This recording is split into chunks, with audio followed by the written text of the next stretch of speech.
Here's the first question from Sylvia, age 9, in Spokane, Washington. Let's listen. Why are rocks gray?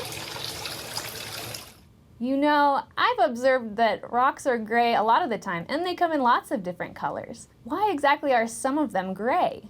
So the color of rocks help geologists understand what materials make up the rock, as well as what happened to the rock during its life. Rocks have histories and stories to tell, starting from when they were formed up until today when we see them. So rocks are made up of materials that are specific combinations of elements. These combinations of elements are called minerals. But what minerals and elements get combined together, it depends on the conditions at that time. Sometimes the color of the mineral can tell us about which elements are in the rock, as well as how the rock was formed. So I noticed that Sylvia lives in Spokane. So I'm guessing that Sylvia's rocks that are gray are basalt, because basalt is a rock type that's commonly found in the Spokane area. Basalt is made up of minerals that contain a lot of iron, and that's what's contributing to that dark gray color.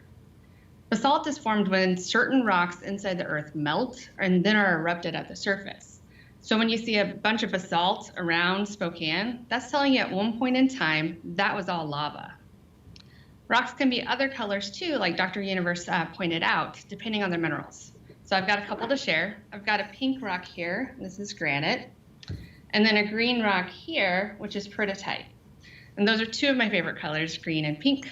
But these two rocks were formed in very different ways from each other, as well as different ways than basalt. And we know that in part because of their minerals.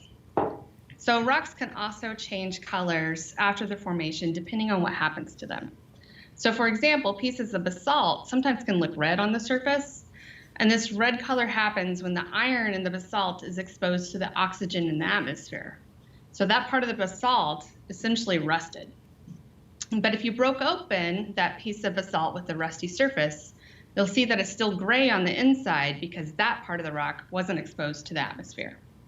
So when you're looking at the color of rocks, you're really looking into that rock's life.